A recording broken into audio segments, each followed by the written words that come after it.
Peggy 18.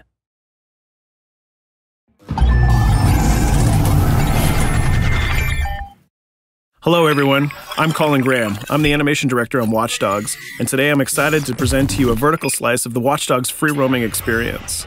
So actually, this is not a mission. Everything we're going to showcase today is completely systemic, and we're free to do as we please. We start off in the wards, the low-income district of our interpretation of Chicago. When creating the world of Watch Dogs, we wanted to stay true to the city and give a unique flavor to each and every neighborhood, not only in terms of the architecture, but also in terms of the people that you'll encounter and what is happening in their day-to-day lives. In the wards, you'll see working-class citizens, rusty cars, gang members, abandoned houses, and low-grade pawn shops. It's really not the kind of place that you're going to want to be alone after dark. Nowadays, modern cities are increasingly managed by software, controlling traffic lights, electricity grids, and surveillance systems. In our version of Chicago, this management software is called CTOS, or the Central Operating System. The CTOS controls everything in the city, and it was created by the Bloom Corporation. Since the CTOS has been installed in Chicago, people get to work faster, the crime rate has dropped, and the communication networks are now more accessible and stable than they ever were before. It goes without saying that if everything is connected, somebody able to take over the system would be extremely powerful. At this point in the game, we don't have control over this district's CTOS system. The icons that you see over people's head mean that we cannot hack into their mobile devices at the moment. We need to find the CTOS control center, install a backdoor virus into the system to take control over all of the infrastructure in this district. There it is, the CTOS control center.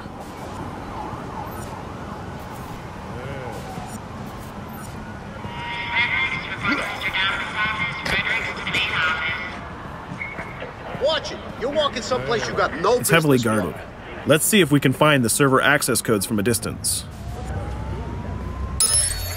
With cameras, we can explore restricted areas without being spotted, tag different guards, and access details on their lives. What the hell is she doing with that weasel motherfucker? It seems that Bloom employees all have a sort of shady past. There it is, the access code to the server room. Unfortunately, we can't access the server via the cameras. We need to sneak inside. One thing that was really important to us when we designed Watch Dogs was to fully support different player styles. Every situation in the game can be tackled the way the player sees fit. In this situation, we can go all out guns blazing, completely stealth without the guards ever seeing us, or we can hack from a distance without ever setting foot inside the restricted area. Let's hack this forklift. Aiden can use the environment to distract and lure guards. Pretty much anything you hack has multiple functions. So, for example, you could use this forklift to access the roof, or you could use it to create cover. Hacking in Watch Dogs is all about player expression. Let's set an improvised explosive device so we can hack it a little bit later.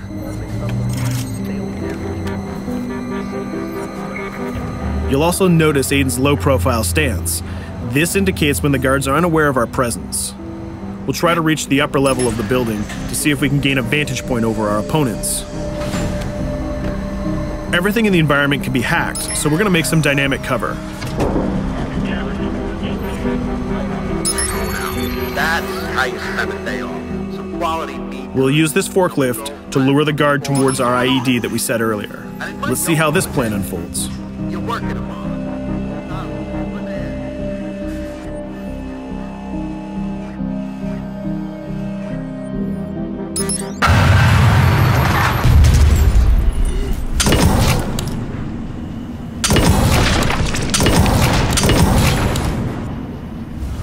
What you just saw is called focus. It represents Aiden's analysis capabilities and his quick reflexes. This gives the player more time to combine core game mechanics together, such as shooting, hacking, and driving, in order to handle more complicated situations.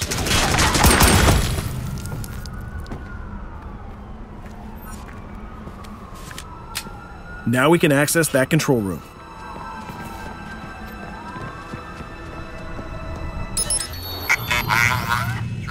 Drop 2, 5.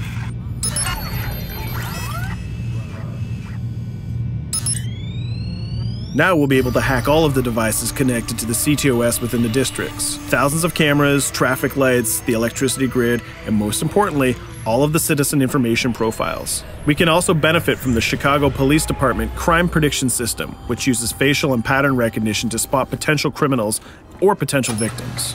Since this is a pretty rough neighborhood, I'm pretty sure we're going to stumble on some suspected criminal activity pretty soon. And there it is. The system just pushed an alert of a potential crime. We can see the system trying to triangulate the location on our minimap. Take note, this isn't a mission. This can happen anywhere at any time. We've just spotted a potential victim. It's always up to the player if he wants to investigate or not, to take action or not. So let's see how this turns out.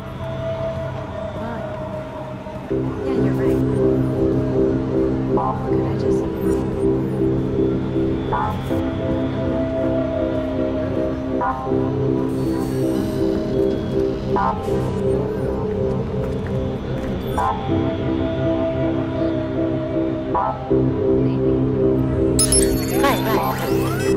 You think you're leaving me? Huh? Jesus, I told you to stay away from me! You belong to me now. Get it? You better leave or I'll call the cops! I'll fucking kill you, goddammit! Get off! Yo! That was close. Good thing that we intervened. We managed to prevent the crime, but we triggered a chase. From here, the criminal's behavior is unpredictable. He can try to get away, shoot back at us, surrender, or call for backup.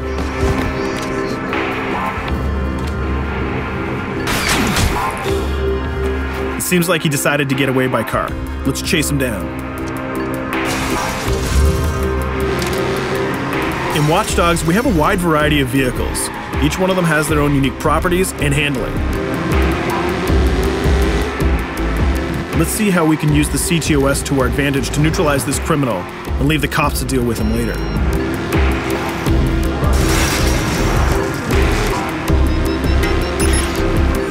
The chase stops right here. Using the blockers usually reserved for the cops during interventions, we managed to stop this criminal without killing him. This gives us a reputation bonus. This system is at the core of the Watch Dogs experience. Depending on how we handle different situations in the game, the media and the citizens will have a different perception of our hero, whether he is a true vigilante or a reckless criminal. This will have repercussions throughout the game. Now, let's head for the Loop, the historical district of Chicago, where you're going to find the most iconic buildings in the city.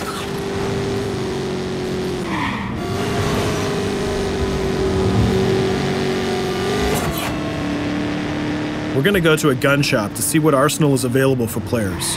The economy is a big part of Watch Dogs. Players will be able to grow their arsenal with weapons and craft their tools in order to increase their power and their hacking abilities.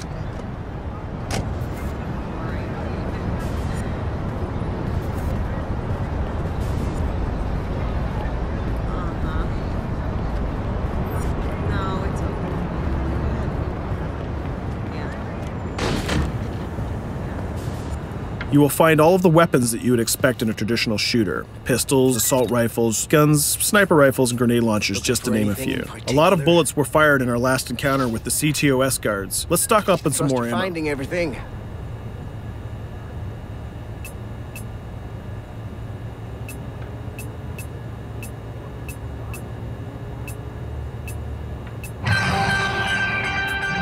As we mentioned earlier, the media keep track of your actions and the citizens are going to react according to the perception that they have of you. Here, the media is reporting a crime in which you are the #1 suspect. The gun shop owner recognized you and decided to trigger a silent alarm to notify the police. Copy that. Possible wanted suspect presumed armed and dangerous. Police are now trying to locate the source of the threat using the surveillance system in the city, represented by the yellow circles on the minimap. Come in, PH3.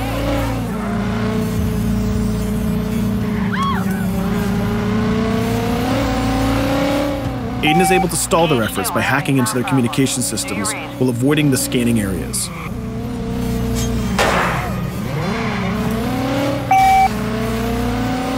PH units, do you copy? Repeat, squad to all PH units. Once they've lost our trail, we can go back to our activities.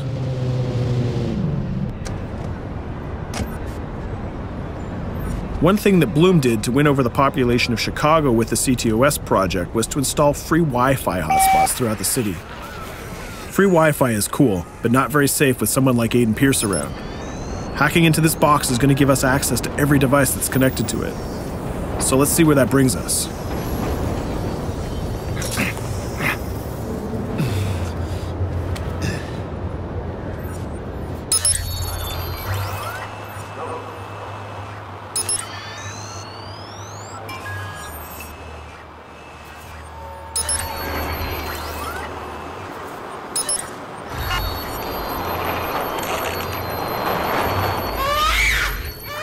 We just hacked into the webcam of a laptop. It seems that we're in the apartment of a mother and we can hear her baby crying in the background.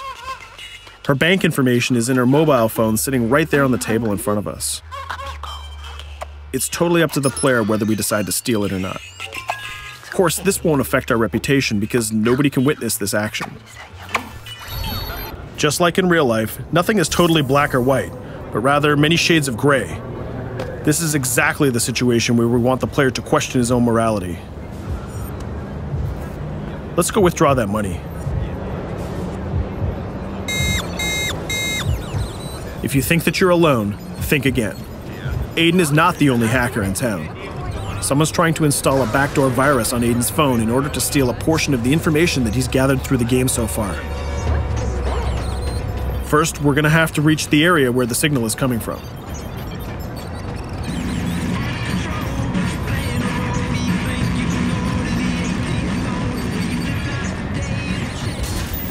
Using our profiler, we're going to try to identify the hacker before the installation finishes.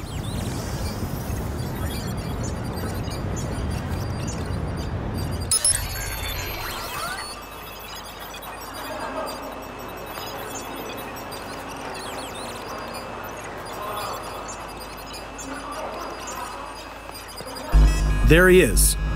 In Watch Dogs, things aren't always what they seem to be. This is actually another player that seamlessly came into our single-player experience.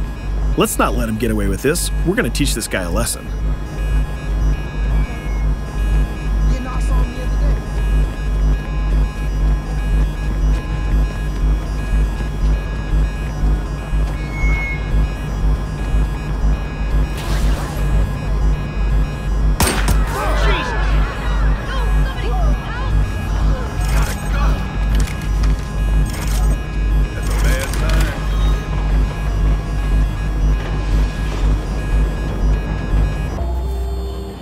We stopped the hack, but the hacker managed to get away.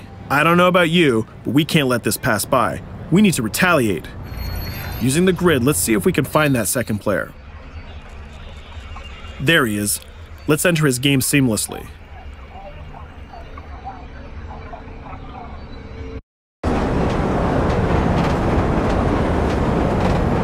The second player is not yet aware of our presence. If we act carefully, he might think that we're one of the many NPCs in the city.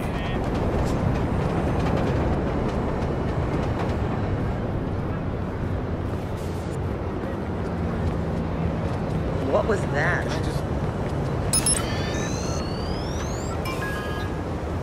So let's find a place to hide and start hacking. What's going on?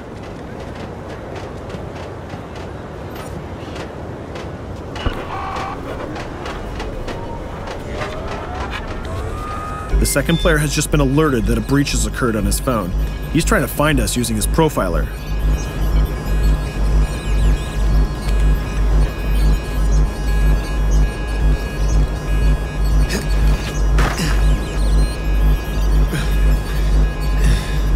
He's dangerously close. Let's hide in the car. We're spotted. Let's get out of there.